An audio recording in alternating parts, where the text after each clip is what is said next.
Okay, y'all. So I had to come on here really quick and do a video on this while the subject was fresh in my mind. I was sitting here making dinner for myself and I was listening to a video from a creator that I just recently stumbled upon called Against Life, and she was discussing this video clip from Real Housewives franchise where one of the Real Housewives by the name of Mary Cosby was talking to her son, and I guess her son was having like a depressive episode where he was talking about all the drugs that he was indulging in to kind of numb his pain, is what it seemed like. And the creator of the video was talking about how there are different copes that people consume or deal with in this life to basically cope with life and existence and like to get them through living, right? And she listed them. She went on to like list the different copes, and she named how like relationships, like people having codependent relationships, people having children, hoping that that's gonna alleviate their pain in some way or give them some will to live. That I think that's really common actually. And I might do another video on like the people that have kids because they think that's going to make it easier or give them a reason to wake up every day, like, or a reason to keep going. And then she said sex was a coping mechanism. That absolutely is. And then she said drugs. And I started thinking to myself, I'm like, you know what? Drugs are definitely a coping mechanism that people use to keep them going in life and to give them something to like look forward to. But it's also something that the powers that be or the people that control this realm know is like a temporary fix for solving your pain. And that's why they will go out of their way to make certain drugs illegal, especially like psychedelics and drugs that are known to be like either mood stabilizers or mood enhancers. Like those specifically will tend to get outlawed because they don't want you to have your pain numbed. Like in this realm, like this, the people that control this realm want you to feel your pain and feel the pain of life and the struggles of life. And that is why they make drugs illegal. Like if you really think about it, like weed really should have never been illegal. Like it's kind of ridiculous when you think about it. And when it really dawned on me was when I entered into corporate America, and I realized that the further you go up in the chain, the more that everyone is on drugs. Like you'll find that not only is everyone on drugs, but also the further you go up, the less you're likely you are to get drug tested. Like, I don't know if that's something that people really talk about. Like the people who are like getting hired to be like upper management, senior management, C-suite, like no one's drug testing those individuals like to get their roles, and they're absolutely indulging in it. You know, your systems engineers, your UX designers, your logistics managers, your HR team, like all of those people are absolutely on drugs, right? But what they'll do though is they will drug test, like sometimes you'll see a certain companies where like an entry level position or like the lower level like admin positions, like the people who probably need to get numbed the most because they're working lower wages and they're struggling a lot more, so they just kind of need an escape from everyday life. Those people are the ones that are even more likely to get drug tested. Like look at people that work minimum wage jobs or jobs where you're barely making it by, you know, I'm going to be speaking from cities that I've lived in. So the cities that I've only ever lived in major cities in the United States. So $20 an hour is not cutting it in most major cities in the United States, especially not New York City. So you have people that will be hiring for jobs where you're making $20 an hour, and the median cost for like a studio apartment in New York City is like $3,200, like $3K for a studio apartment. And a job that pays $20 an hour will be trying to drug test people. It's absolutely ridiculous. Like the people that are going to be settling for that kind of job that's such a low wage, and more than likely are coming from a place of struggle within the city and just trying to get on their feet, they deserve to get high every now and then if they want to. Because you trust and believe whoever is the C-suite of that company is absolutely doing cocaine. They're absolutely on all types of like uppers. They absolutely have a drug dealer on call, on speed dial, like personally. And that's what's so like crooked about this system, because it's like the people that are on the perceived bottom socioeconomically, it's like they want you to feel that pain and that stress, right? They want you to feel like you can't seek out natural coping mechanisms like natural drugs, right?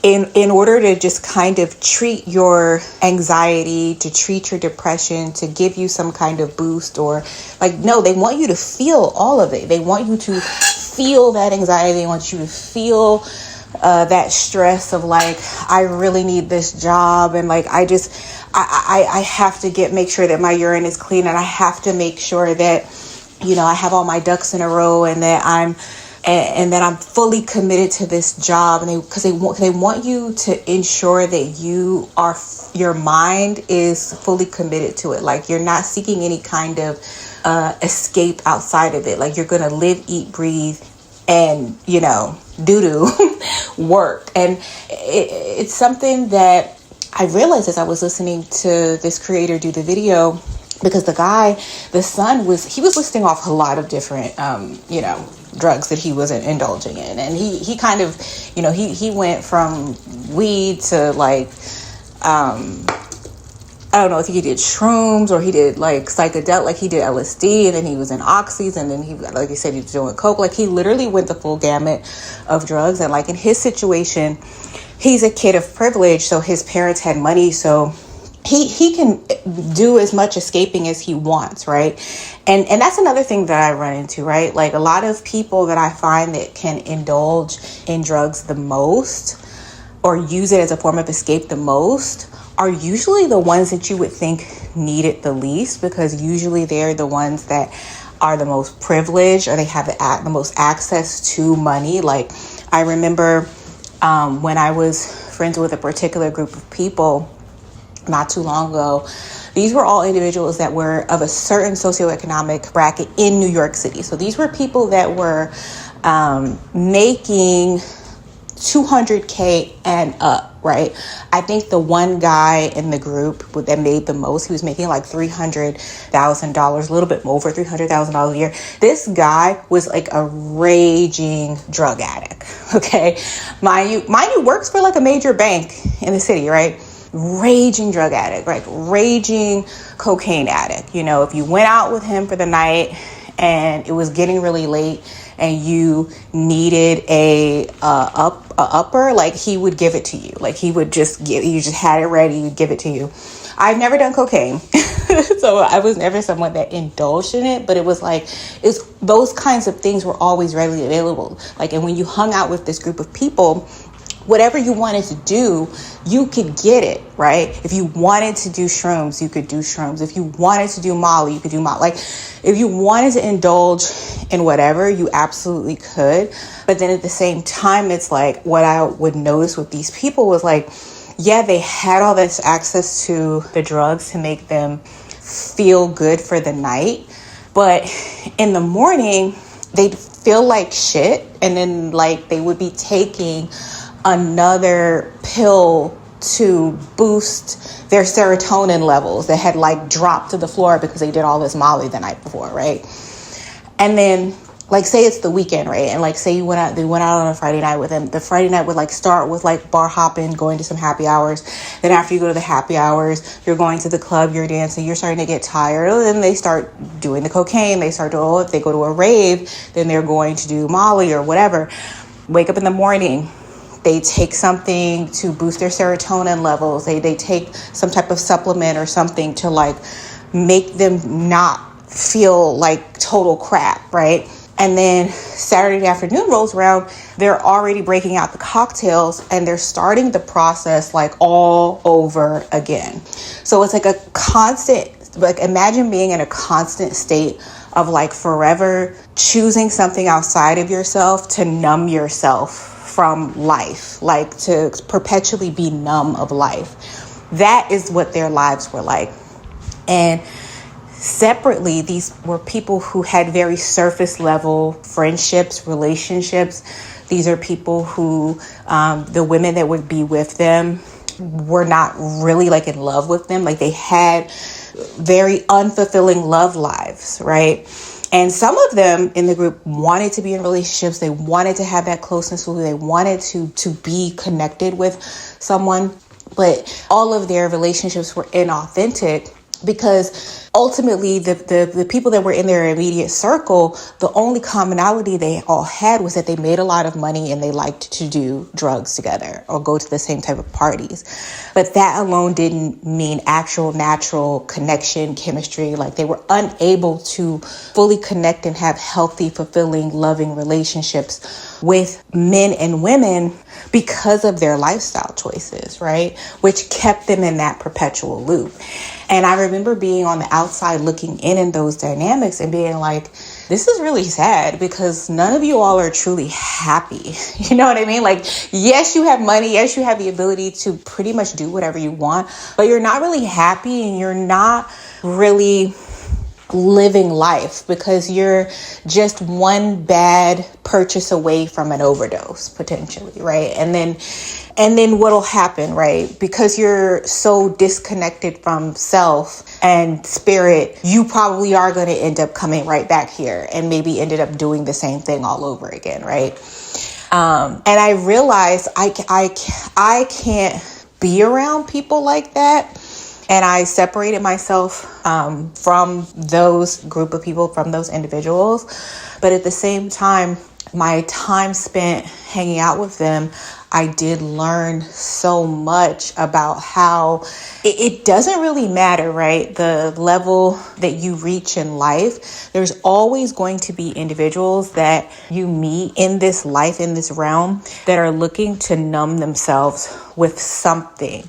That are seeking something outside of themselves to cope and give them reason to keep going. Feeling those strong senses of pain and lack is a part of the process within this realm. This realm wants you to have various points in your life, or maybe throughout all of your life, where you feel pain, where you feel lack, where you feel less than, so that you continue to search for something outside of yourself to satiate that. She also talked about shopping and consumerism being a part of that process as well, where you're like, that's used as like a coping mechanism. And I think that's definitely true for women.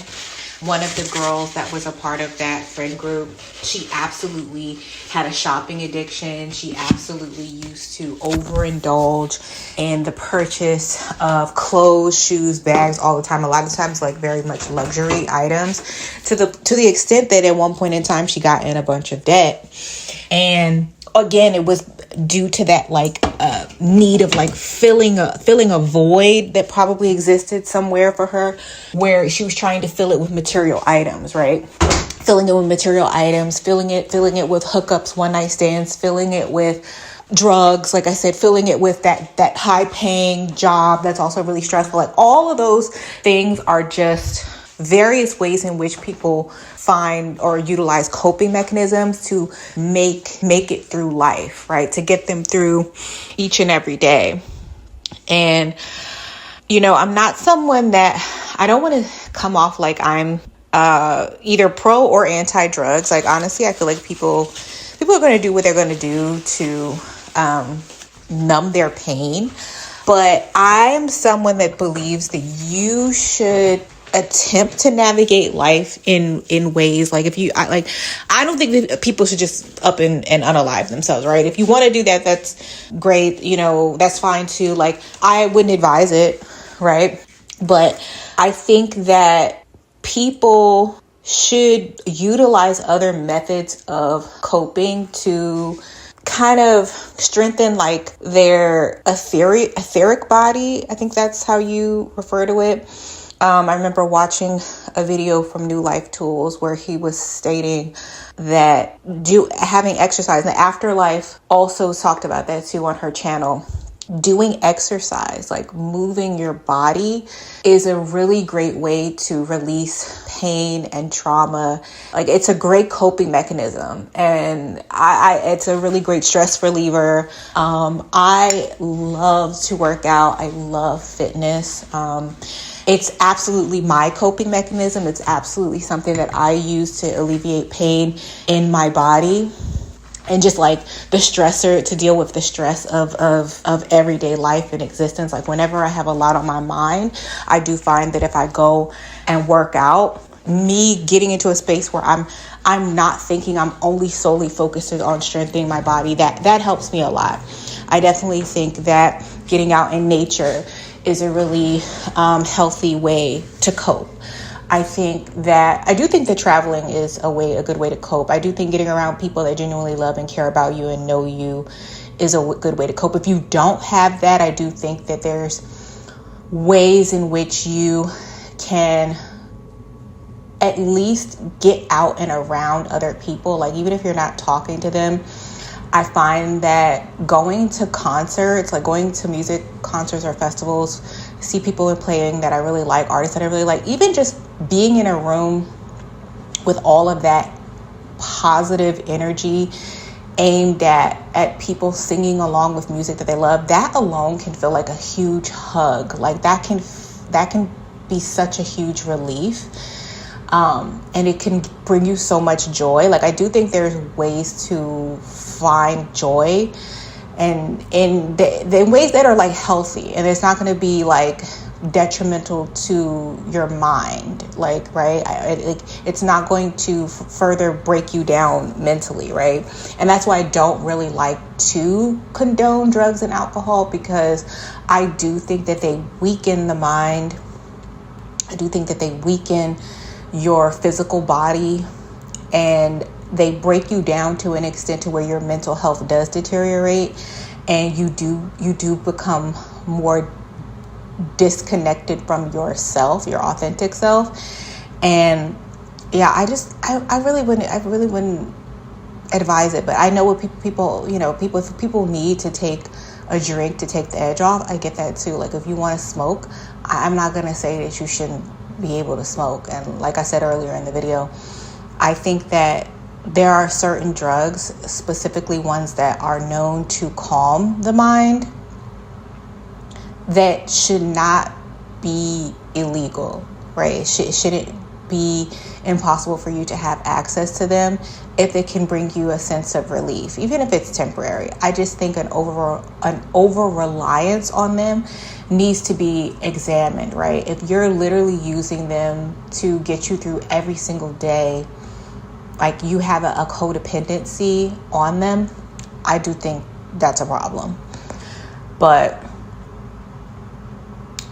yeah, I kind of started rambling towards the end, but basically the point of this video was just to discuss how, this realm wants you to feel pain, and they want you to feel every bit of it. And it's very important that we seek out alternative ways to numb our pain or ease our pain or soothe our pain that we feel, the stresses of life that we feel, just in order to make it through to the end.